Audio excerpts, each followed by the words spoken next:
নীলগমনি আমার কাঁদিও না আমার কোলের বাচ্চা বারবার কাঁদাইও না কারো নাম না জানি কারো নাম না শুনি তোমার চরণে কিছুই না গো আমার মনের মতো আমার যেতে পারে তারা চারি ভাই বড় মারা গেছে আমার বাচ্চা, অথচ যেমন টাকা দিয়ে আমাকে বিনিময়ে পেতে হচ্ছে বাচ্চা।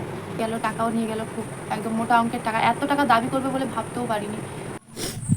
Hello friends, welcome back to my channel. কেমন আছো বন্ধুরা? আশা করছি সবাই ভালো আছো, আমিও খুব ভালো আছি। আমার এই ফেসবুক চ্যানেল থেকে যারা দেখছো, চ্যানেলে যারা এই ভিডিওটা দেখছো তারা ফলো করে দিও, এবং ইউটিউব চ্যানেলে যারা দেখবে মানে দেখছো তারা হচ্ছে সাবস্ক্রাইব করে দিও, এবং পাশে থাকা বেল আইকনটি ক্লিক করে অল করে দিও, যাতে সব নোটিফিকেশানগুলো আমি ভিডিও ছাড়লে সব নোটিফিকেশান তোমাদের কাছে চলে যায়।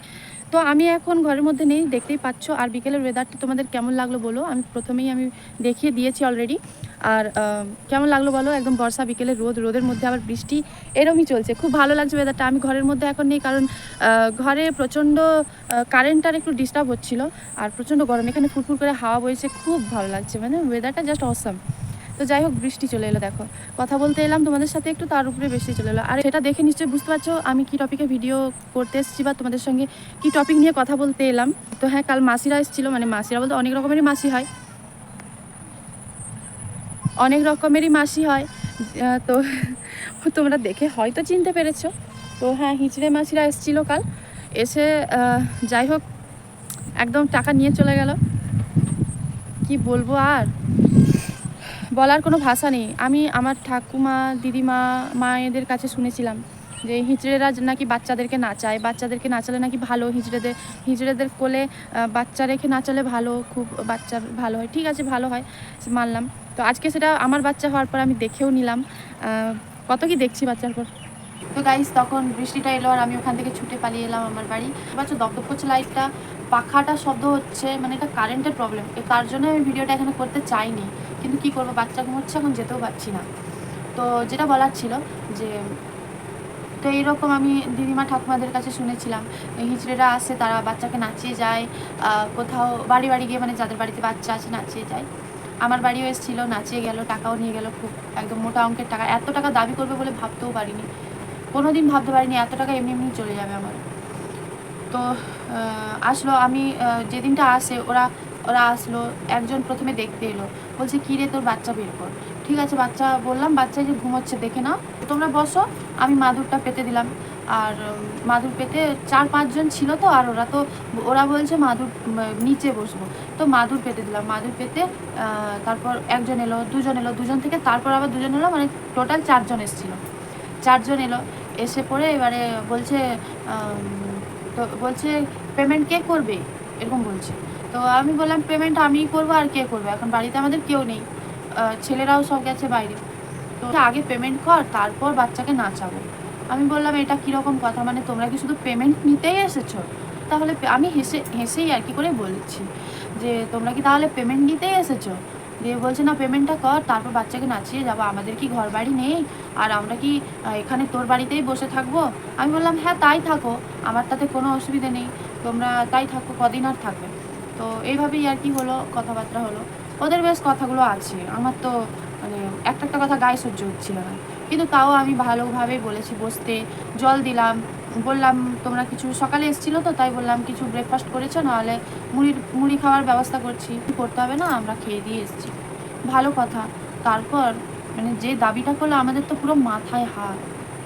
10,000 টাকা দাবি করেছে, 10 থেকে নামলো, রিকোয়েস্ট করার পর, অনেক রিকোয়েস্ট করার পর 8,000 টাকা দিতে হবে নাকি তার আগে। মানে বলো তো, আমাদের মতো গরিব মানুষেরা এগুলো কোথায় পাবে? শুধু এমনি, মানে বাচ্চা হতে গেলে নিজেদের খরচার কোনো মানে নিজেদের খরচার কোনো ঠিকানা নেই। ওই ডাক্তারকে দিয়ে দাও, ওই হিজড়েদেরকে দিয়ে দাও, ওদেরকে দিলেই হয়, আর মানে আমাদের কোনো নেই, দাম নেই। মানে বাচ্চাটা যেমন ওদের থেকে আমি কিনে নিচ্ছি টাকা দিয়ে, আমার বাচ্চা, অথচ যেমন টাকা দিয়ে আমাকে বিনিময়ে পেতে হচ্ছে বাচ্চা। কি ভাবে ওরা, আমি তো বুঝে পাই না ওদেরকে। যাই হোক, তো এরকম বললো যে 8,000, 10,000 না হলো 8,000 তো দিতে হবে। হ্যাঁ, এই মেয়েটা খুব ভালো, ব্যবহারও ভালো, আমি এর থেকে 10 টাকাও নিতে পারি, আবার 10,000 টাকাও নিতে পারি, তো ভালো কথা। আমি তো শুনে একটু খুশি হলাম যে যাই হোক হয়তো টাকা নেবে না আমার কাছ থেকে, হয়তো নেবে না নয়, টাকা তো নিতেই এসছে, 500-1000 হয়তো কাজ ছেড়ে যাবে, সেরকমটা ভাবিনি। এরা তো মানে এমন দাবি করেছে, বলেছে 8000, 10,000 প্রথমে বলেছিল, তারপর বলেছে 8000। আমার তো শুনেই মাথায় হাত, মানে আমি কি করব। প্রথমে যে ভিডিও ক্লিপটা তোমাদের দেখালাম, ওই ভিডিওটাও ভালোভাবে করতে পারিনি টাকার চক্করে। যে কোথায় পাবো, ওরা বলছে পাড়ায় বাস করিস, তোরা ধার দানা করে দিয়ে দিই, তারপর তোরা ধার দানা মেটা। মানে টাকা কি কলঙ্কুচি? তোমরাকেই বলছি, তোমরা যদি ভিডিও কেউই দেখে থাকো, তোমাদের হিজড়ে জাতির কেউই দেখে থাকো, টাকা কি কলঙ্কুচি? তোমাদেরকে পারমিশন দেওয়া হয়েছে বলে সরকার থেকে, তোমরা জানোই তাই করবে? এটা নয় যেটা বলবে সেটাই দিতে হবে মানুষকে। এরম এরম ঘর দোয়ার দেখেও কি তোমাদের একটু মায়া লাগে না? বলছে এত অ্যাসেট করেছিস আর টাকা দিতে পারবি না। অ্যাসেট করেই তো ভিখারি হয়ে গেছি, এটা কেন বোঝো না তোমরা? এগুলো কি অ্যাসেট? এগুলো তো জামা কাপড় রাখতে কি লাগে, আলমারি লাগে। এই খাট দেখেছে, স্টিলের খাট, এই যে পেছনে আমার বাচ্চার প্যান্ট মিলা আছে যে স্টিলের খাটটা, তারপর আলমারি, গাড়ি দেখেছি। কোনো দামি জিনিস না, কোনো ইলেকট্রনিক জিনিস না, কোনো টাচ সিস্টেম জিনিস না যে আমি দাম দিয়ে কিনেছি কোটি কোটি টাকার জিনিস, সেটা তো নয়। তো তোমরা কেন বোঝো না? এগুলো কিনেই লোক বিক্রি হয়। একটা বাড়িটাই দেখে, বাড়ির মালিককে লোক বলবে ধনী, কিন্তু না, তার যে সেই পরে অবস্থাটা হয় সেই জানে একমাত্র। ওই বাড়ি করেই সে বিক্রি হয়। অনেকেই বলবে যে এই ব্যাপারগুলো ওদেরকে না বলে এই সোশ্যাল মিডিয়াতে এসে এত বচসা কেন? অনেকে বলবে যে সোশ্যাল মিডিয়াতে এসে এত বচসা কেন, ওদেরকে না, ওরা যখন এসেছিল তখন বলতে পারতে।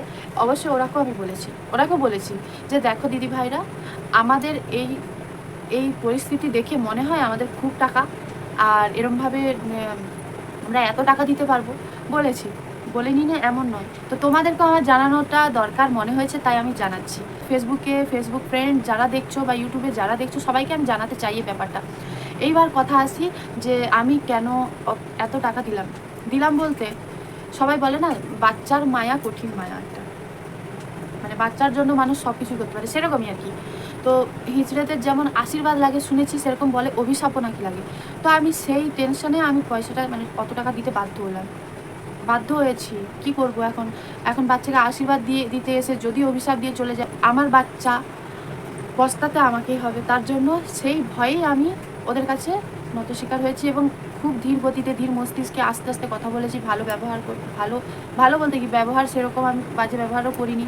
না হলে রাগ প্রচণ্ডই উঠছিল, সত্যি কথা বলতে রাগ প্রচণ্ড উঠছিল ওদের উপর, কিন্তু কিছু করার নেই।